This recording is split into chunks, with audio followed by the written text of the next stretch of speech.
Hi, ලංකාවේ car පිස්සන්ගේ සදාකාලික සිහින බොප්පොන් බොක්ස් ලැන්සර් වල ඉඳන් මිනි කූපර් දක්වා අද මම ගෙනාවත් එන්න. චෙන්න. මේ තියෙන්නේ 1970 80 දශකවල නිෂ්පාදිත Mitsubishi Lancer Box X. මෙය පසුපස රෝද දාවන කාර් එකක්.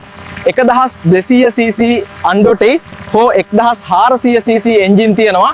නඩත්තු වියදම අඩුයි, අමතර කොටස් තියෙනවා. ලීටරයකට කිලෝමීටර් 10ත් 15ත් අතර තමා තෙල් කරන්නේ. 1990 දශකයේ අමන් අගභාගයේ ආව Mitsubishi Lancer CK1 සාමාන්‍යයෙන් 1300cc එන්ජිමක් එක්ක එන ඉස්සරහා රෝද දාවන රථයක්කට. මේ වාහන දෙක තමා Nissan Sunny B11 සහ B211 ඩයිස්. මේ B211 එක 1970 ආපු එප නඩත්තුව ලේසි පසුපස රෝද දාවන රථයක්.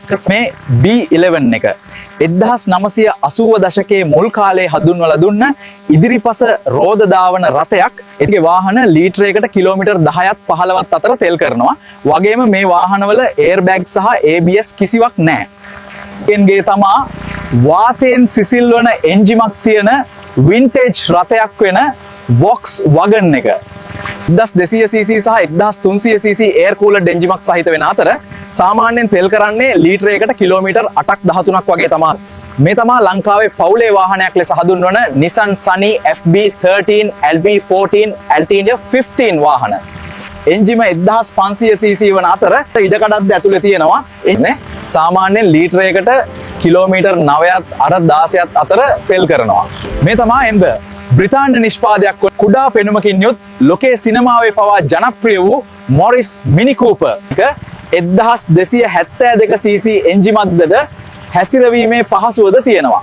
ලීටරයකට කිලෝමීටර් 11ත් 16ත් අතර තෙල් කරනවා වගේම සස්පෙන්ෂන් පද්ධතිය නම තද ගතියකින්ද වෙනවා. දැන් ආයෙ දවසක සෙට් වෙමු. ද එමිස්ටර් පින්තා ෆ්ලෝ කරන්න අමතක කරන්න එපා. net ජය වේවා.